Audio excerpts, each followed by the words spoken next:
नमस्कार, आप देख रहे हैं न्यूज़ भारत में आपके साथ शगुन। आइए देखते हैं आज के टॉप 10 समाचार। सहारनपुर में इंडियन ऑयल का तेल चुराने वाले 8 गिरफ्तार। पाइपलाइन ब्रेक कर 2 साल में 3 करोड़ रुपए का पेट्रोल डीजल चुराया। सहारनपुर में पुलिस ने पेट्रोल डीजल चुराने वाले गिरोह के 8 सदस्यों को गिरफ्तार किया है। उनके ऊपर Indian oil corporation limited (IOCL) की पाइपलाइन को ब्रेक कर पेट्रोल डीजल चुराने का आरोप है। उनके पास से ऑयल चुराने में इस्तेमाल किए जाने वाले सामान भी बरामद हुए हैं। साथ ही छापेमारी के दौरान पेट्रोल पंप से करीब 40 लाख रुपए का तेल जब्त किया गया है। शिव की नगरी काशी में भव्य लाइटिंग का अद्भुत नजारा, लाखों झालरें दियों से जगमगाया शहर।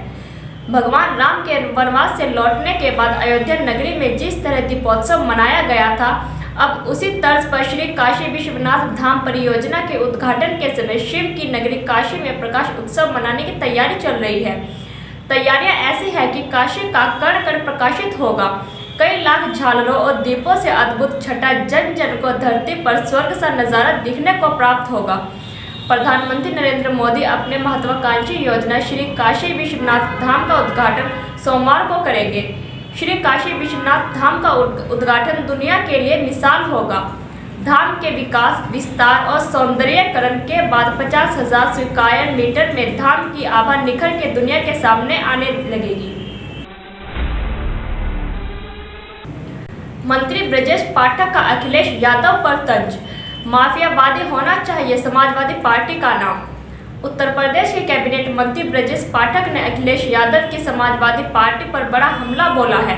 पाठक ने कहा है कि समाजवादी पार्टी हमेशा गुंडे, बदमाशों और लुटेरों को बढ़ावा देने वाला गिरोह है।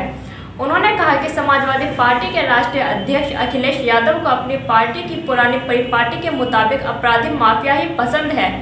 वास्तव में समाजवादी पार्टी का नाम माफियावादी पार्टी हो जाना चाहिए।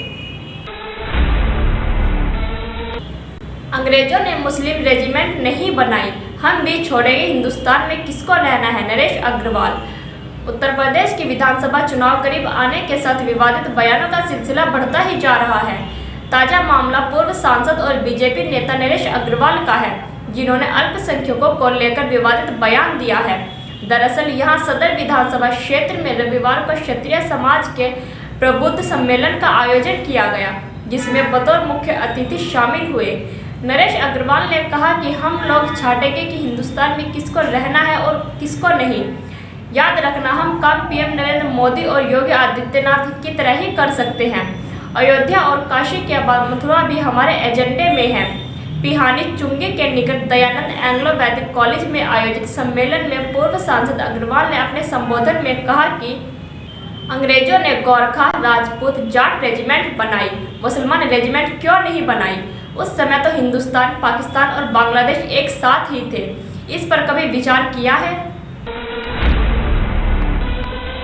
अपने हुलिये से ग्रेटर नोएडा पुलिस को चकमा दे रहे थे ड्रग तस्कर, फिर खुले राज। सेट्टू पुत्र रातून निवासी ग्राम किशन नगर, थाना कोटबारगी, जिला नदिया, पश्चिम बंगाल किराए का मकान लेकर हल्द्वानी मोड़ा थाना इकोटेक इलाके में रह रहा था। उसकी दोस्त राहुल पुत्र कलवा नई आबादी दादरी से हो गई थी। दोनों लोग मिलकर ग्रेटर नोएडा में डोडा पाउडर की सप्लाई कर रहे थे। पुलिस जल्द ही पहचान न पाए, उसे शक न हो, इसके लिए बंगाल निवासी सेट्टू महिलाओं का भेष रखकर निकलता था। हरनाज संधू बनी मिस यूनिवर्स, जीत के बाद बोली चक दे फट्टे। 21 साल बाद भारत को मिला यह खिताब। भारत की हरनाज संधू मिस यूनिवर्स बन गई है। 21 साल बाद किसी भारतीय सुंदरी को यह खिताब मिला है। जीतने के बाद देश के नाम एक संदेश में उन्होंने कहा कि चक दे फट्टे इंडिया। साल 2000 में लारा दत्ता मिस यूनिवर्स बनी थी। तब से भारत इस खिताब का इंतजार कर रहा था। 17वां मिस यूनिवर्स पेजेंट 12 दिसंबर को इजराइल में हुआ। इसमें हरनाज ने 79 देशों की सुंदरियों को पछाड़ते हुए मिस यूनिवर्स का ताज पहना। मिस यूनिवर्स की runner up Miss Paraguay Nadia Ferreira और second runner up Miss South Africa Lalela Mswane थी। बॉलीवुड एक्ट्रेस उर्वशी राठौर ने भी मिस यूनिवर्स कंसेप्ट को जज करने का मौका मिला था। वे भारत की तरफ से ज्यूरी टीम का हिस्सा थी। बिना अनुमति पत्नी की कॉल रिकॉर्ड करना निजता के अधिकार का हनन, हाई कोर्ट। पंजाब और हरियाणा हाईकोर्ट ने यह स्पष्ट कह दिया है कि पत्नी की जानकारी के बिना उसके कॉल रिकॉर्ड करना निजता के अधिकार का हनन है और इस तरह के मामलों को किसी भी सूरत में प्रोत्साहित नहीं किया जाना चाहिए। पंजाब हरियाणा हाईकोर्ट ने फैमिली कोर्ट पर रिकॉर्डिंग को सबूत के तौर पर स्वीकार करने का निर्णय को खारिज करते हुए यह अहम टिप्पणी दी है। कोरोना से फिर चीन में तालाबंदी, इन इलाकों में काम हुए ठप। ओमिक्रॉन वेरिएंट को लेकर दुनिया भर में मची खलबली के बीच चीन फिर से तालाबंदी की राह पर चल पड़ा है। चीन के कुछ हिस्सों में हाल ही में चंद दिनों में कोरोना का संक्रमण तेजी से फैल रहा है और नए मामले लगातार बढ़ते जा रहे हैं। सरकारी आंकड़ों के अनुसार 6 से 12 दिसंबर के दौरान झेजियांग में कोरोना के 173 ऐसे मामले मिले हैं जिनमें संक्रमण स्थानीय स्तर पर हुआ है। सिर्फ सोमवार को चीन में स्थानीय संक्रमण के 80 नए मामले सामने आए हैं। इसमें 74 मामले अकेले झेजियांग में सामने आए हैं। अक्टूबर में इस प्रांत में कोरोना का महज एक मामला सामने आया था। पिछले कुछ दिनों में संक्रमण में आई तेजी को देखते हुए स्थानीय प्रशासन ने कंपनियों को उत्पादन रोकने को कहा है। इस निर्देश के बाद अब तक 1 दर्जन से अधिक कंपनियां उत्पादन बंद कर चुकी हैं। पीएफआई और तबलीगी जमात 2 दिनों में दोनों पर शिकंजा, चौंकाने वाले खुलासे। 2 दिन के भीतर सुन्नी मुसलमानों के सबसे बड़े संगठन तबलीगी जमात के खिलाफ विदेश में तो विवादों में रहे popular front of India PFI पर देश में ही शिकंजा कसा है। खास बात यह है कि दोनों ही संगठनों की शुरुआत भारत से हुई है। तबलीगी जमात 100 साल पहले शुरू हुआ और इसे मुसलमानों के सबसे बड़े धार्मिक सुधार आंदोलन के रूप में देखा जाने लगा।